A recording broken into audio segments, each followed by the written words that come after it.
Hi all, this is Anjali और आज हम करेंगे कंडीशंस इन पीएचपी। तो अगर आप पीएचपी में काम कर रहे हैं और आपको चेक करनी है कंडीशंस, तो आप कैसे कर सकते हो? बहुत ही सिंपल है।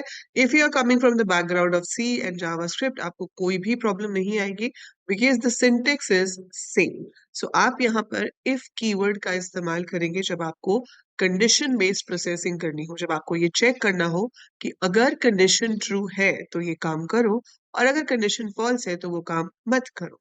सो हम इफ कीवर्ड लिखेंगे, कीवर्ड है स्मॉल लेटर्स में आएगा एंड ब्रैकेट में एक कंडीशन दे सकते हो। कर्ली ब्रैकेट के अंदर you have to write down the statements जो आपको एग्जीक्यूट करनी है। सो अगर ये कंडीशन ट्रू हुई तो ये स्टेटमेंट्स एग्जीक्यूट होंगी और अगर ये कंडीशन फॉल्स हुई तो ये स्टेटमेंट्स एग्जीक्यूट नहीं होंगी। So one of two things are not done here, only either it's true or it's not. So true है तो एग्जीक्यूट होगा, फॉल्स है तो कुछ नहीं होगा। अगर आपके पास ऐसी चॉइस हो कि आपको दो में से कोई एक काम करना है डिपेंडिंग अपॉन द कंडीशन, तो हम इसके साथ एल्स कीवर्ड का इस्तेमाल भी करते हैं। We write down the condition with if, then we have else और else के साथ भी हम यहाँ पर statements दे देते हैं। तो condition जो है वो if कीवर्ड के साथ आती है, else के साथ हम condition नहीं लिखते हैं।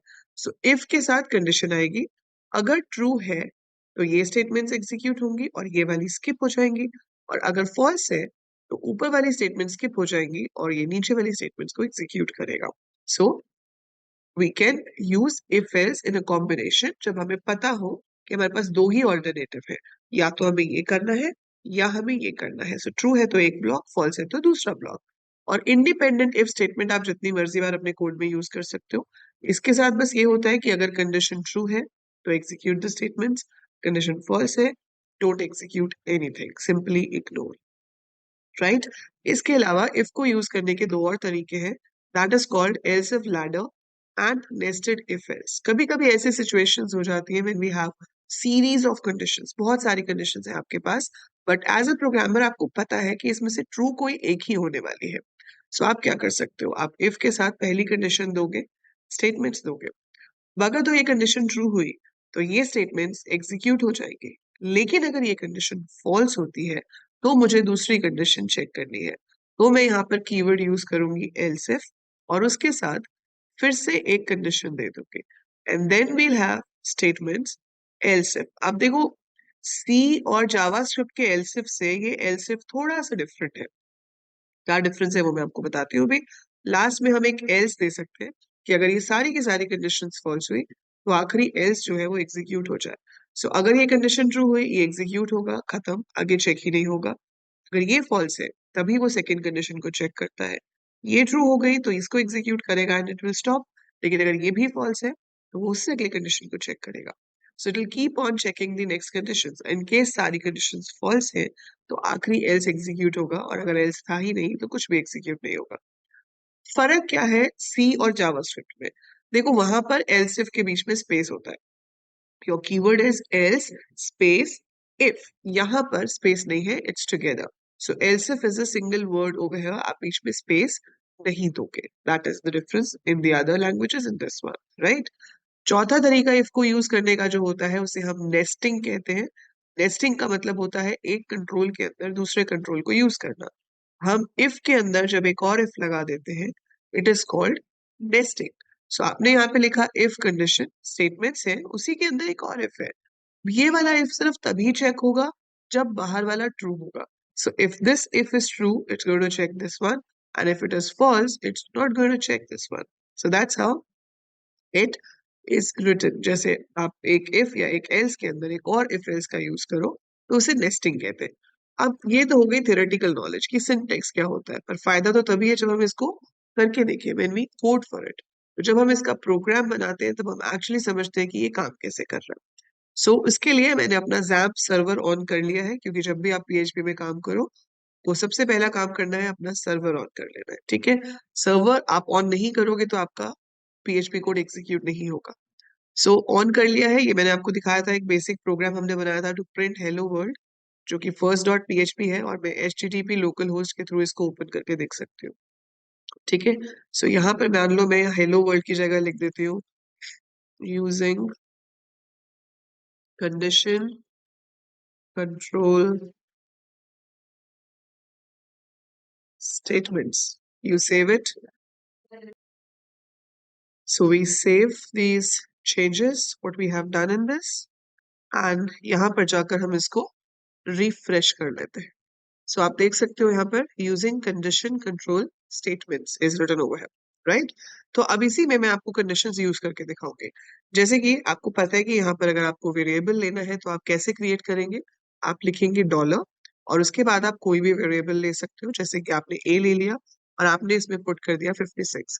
अब हम ये देखना चाहते हैं कि ये नंबर इवन है या ऑड है. मैंने यहाँ पर चेक किया, if dollar A mod 2 is equal to 0.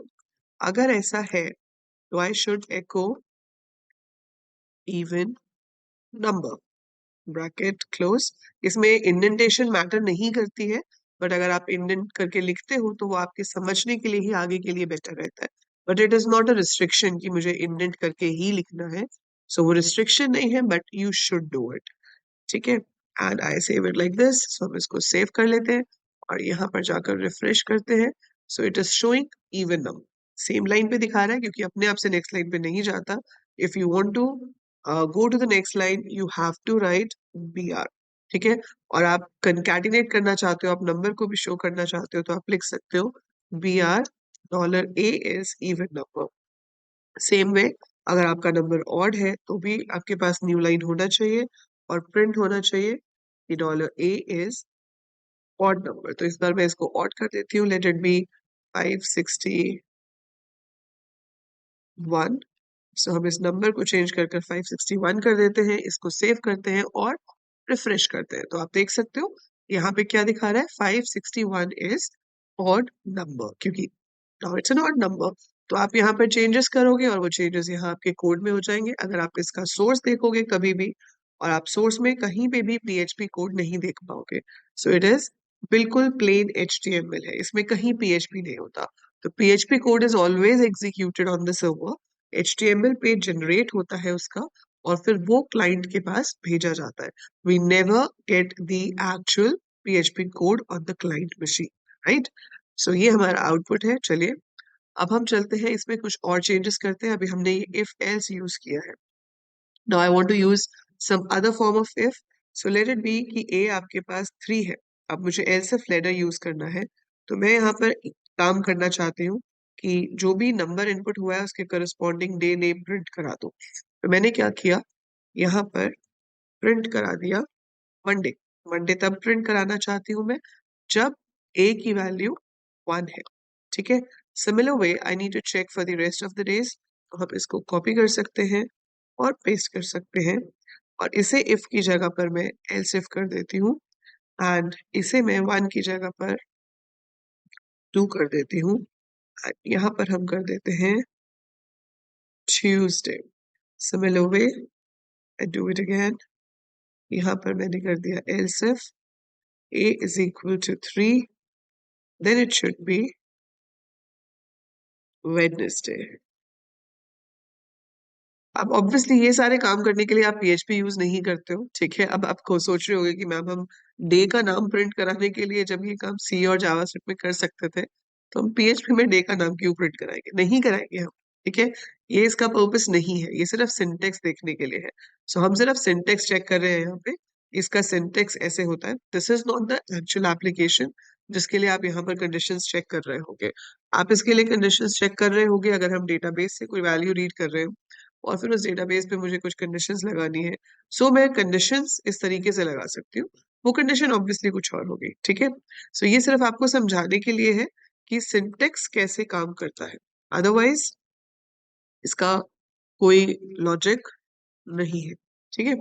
सो अभी इसको हम रिफ्रेश करते हैं. इसको मैंने सेव कर दिया, यहाँ पर गई, इसको रिफ्रेश किया तो वो दिखा रहा है वेंसडे, क्योंकि ए में 3 था. सो 3 का मतलब है वेंसडे प्रिंट होगा. अगर आप यहाँ पर 3 की जगह पर 1 कर दोगे और इसको जाकर रिफ्रेश करोगे सो वो मंडे आ जाएगा. और मैंने 4 तक दिया है. 4 के बाद का अगर मैं कोई भी डिजिट देती हूँ, जैसे मैंने 8 दे दिया, I refresh it, so it shows invalid day. ठीक है. इसी तरीके से आप नेस्टेड इफ एल्स भी यूज कर सकते हो. तो आपको कोई भी तरह से इफ यूज करना है and you are when you're learning PHP, this is not your first language, obviously, क्योंकि अगर आप वेब डेवलपमेंट की जर्नी में भी PHP तक पहुंचे हो तो आप जावास्क्रिप्ट पहले कर चुके हो, राइट? सो इफ को यूज करने का तरीका बिल्कुल सेम है, सिर्फ जो डिफरेंस है वो ये है कि जब हम एल्स इफ लैडर यूज करते हैं तो एल्स और इफ के बीच में स्पेस नहीं आता है। बाकी जैसे आप पहले यूज कर रहे थे, जिस पर्पस के लिए यूज कर रहे थे, वैसे ही यहाँ पे भी हमें जब कंडीशंस चेक करनी होंगी तो हम इफ कीवर्ड का इस्तेमाल कर सकते हैं इन 4 different formats. That is independent if, अकेला अकेला इफ लगा दो, एल्स इफ लगा दो, या इफ एल्स लगा दो जब दो ही ऑप्शंस है, otherwise nested if else. So that's it. I hope समझ आ गया होगा आपको ये concept. If yes, so do click the like button, share it, and if you've not subscribed the channel, so you know what to do. That's it. Bye for now. Take care. I'll see you in the next video.